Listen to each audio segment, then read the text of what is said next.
Oke, terima kasih. Assalamualaikum warahmatullahi wabarakatuh. Waalaikumsalam warahmatullahi wabarakatuh. Ya, terima kasih anak-anak bergabung. Waalaikumsalam warahmatullahi wabarakatuh. Sudah ikut dengan kita. Kali ini kita pada siklus 1 ya. Ya, sudah pada hadir ya. Keadaan sehat.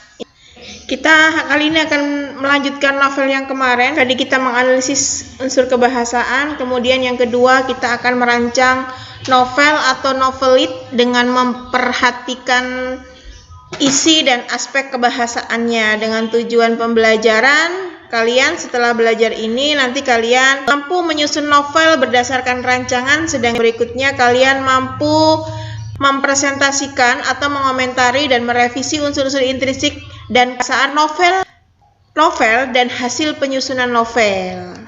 Dengan indikator kalian yang pertama mengidentifikasi unsur intrinsik kemarin sudah, mengidentifikasi unsur kebahasaan kalian juga sudah.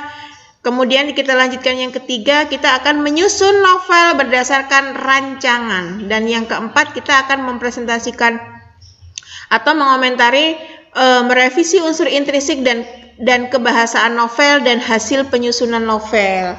Kemudian untuk materinya, yang pertama Ibu ingatkan kembali bahwa struktur novel kemarin itu ada beberapa struktur ya yang kalian kenal. Mulai yang pertama itu adalah abstrak, sedangkan yang kedua itu ada orientasi, itu adalah bagian pertama. Kemudian yang kedua orientasi yang berkaitan dengan latar. Yang ketiga itu adalah komplikasi, di mana itu adanya sebab dan akibat dari sebuah permasalahan. Yang keempat ada evaluasi, ya, dan resolusi. Kemudian yang terakhir itu ada koda. Nah, itu sudah kita pelajari kemarin. Sekarang yang berikutnya kita akan belajar tentang bagaimana cara kita menyusun sebuah tulisan. Ya, kita ingat langkah-langkah menulis. Bagaimana langkah-langkah menulis? Yang pertama kita harus menentukan tema. Temanya apa sih yang akan kita tulis? Contohnya itu ekonomi, persahabatan, pendidikan, percintaan, dan sebagainya. Yang berikutnya, setelah kalian menentukan tema, Anda harus membuat kerangka. Kerangka itu adalah mempermudahkan kita untuk berpikir bagaimana cara menulis ya. Nah, dan yang ketiga itu adalah Anda akan di karangan. Nah, setelah Anda buat kerangka, nanti di situ kalian akan melengkapi kerangka itu. Tinggal mengisi memasukkan ke dalam kerangka-kerangka yang sudah kalian buat. Dan yang terakhir itu adalah menentukan judul. Kalau kerangka sudah terbuat, kemudian kerangka sudah terisi atau kita sudah ada tulisan di dalamnya, kita tinggal menentukan judul. Nah, kemudian yang berikutnya itu kita menentukan tema. Nah, temanya apa? Oh, pendidikan. Nah, nanti kalian boleh memilih ya. Bisa pendidikan, bisa politik, bisa ekonomi, bisa budaya, apa saja yang kalian mau ya, untuk menyusun dari sebuah novel yang akan kalian susun nanti. Kemudian setelah Anda menentukan tema, yang kedua itu Anda akan menentukan karakter tokoh. Iya, seperti apa karakternya?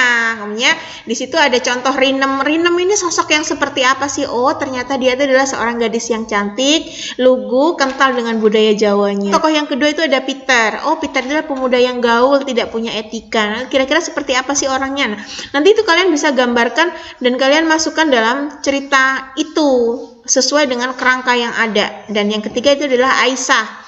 Aisyah itu adalah perempuan intelektual yang agamis, contohnya seperti itu. Berikutnya Anda harus menentukan alur. Nah, yang kita ketahui kemarin bahwa alur itu ada 3 bagian, ada 3 tahap atau ada 3 macam ya. Yang pertama itu ada alur maju, yang kedua ada alur mundur, dan ada alur campuran. Yang alur maju itu adalah ceritanya yang terjadi secara kronologis, tersusun secara sistematis, berurut, rapih, dan sebagainya. Sedangkan alur mundur itu adalah dia pertama dimulai dari kesimpulan. Setelah kesimpulan dia menceritakan hal-hal yang pernah terjadi pada dirinya, itu namanya alur mundur. Sedangkan alur campuran terkadang dia bercerita, terkadang dia masuk dalam cerita itu. Nah, seperti itulah alur campuran. Kalau orang bilang biasanya mengatakan itu adalah alur zigzag. Dan yang ketiga itu adalah ada latar atau setting. Yang kita kenal itu adalah ada tempat, waktu, dan sosial. Tempat itu seperti apa sih? Oh, tempat itu yang berkaitan dengan kejadian. Contohnya tempatnya di mana toh? Namanya di WC, atau mungkin di kamar tidur, ya. Kemudian yang berikutnya adalah latar waktu. Waktunya kapan? Waktu itu tidak selama ditunjukkan oleh jam. Bisa hari atau bisa ketika dan sebagainya. Oh, ketika dia masih SMA umpamanya ya. Kemudian latar sosial. Latar sosialnya seperti apa seorang Rinem itu atau seorang Peter? Oh, sosial di masyarakatnya dia cukup bagus, atau mungkin hubungan antar sesama tokohnya itu dia punya hubungan yang kurang baik antara Peter dengan Rinem. Kemudian yang terakhir itu adanya amanat. Amanat itu adalah kalian harus mengetahui kejadian 1 dengan kejadian 2. Kemudian kalian simpulkan dengan amanat. Contoh tadi pada kejadian pertama, ya, pada kejadian pertama yang si Rinem digodain oleh Peter. Nah, di situ kan sudah ada kejadian di situ. Kenapa kok dia mengganggu? Kenapa kok dia menggoda? Kan gitu ya.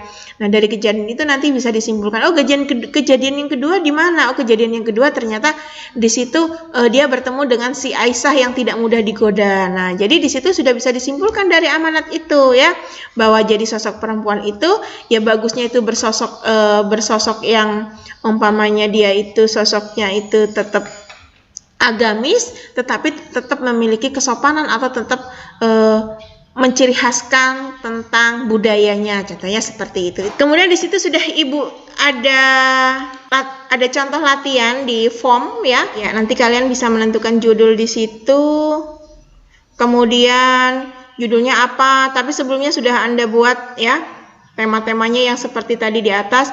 Kemudian tokohnya, tokoh 1 itu siapa, tokoh 2 siapa, tokoh 3 siapa, dan karakternya seperti apa. Kemudian latar alurnya bagaimana. Kalian mau menyampaikan alurnya secara maju, secara mundur, atau campuran boleh. Kemudian yang berikutnya di situ Anda menentukan latar. Oh, latarnya di mana saja nih kalian sampaikan. Dan yang terakhir nanti kalian kalau sudah selesai di situ kalian harus menentukan amanat, ya.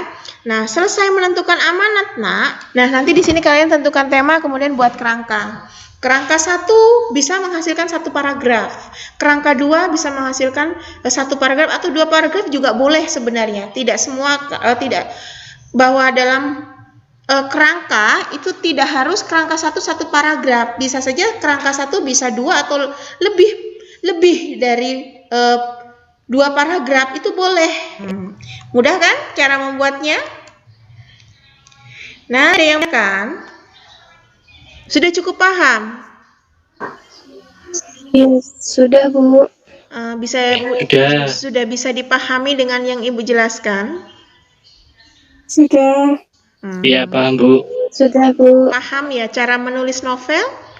Kita ingat kembali pembelajaran kita karena begitu pentingnya pembelajaran sastra terhadap kalangan remaja. Ini sangat penting sekali.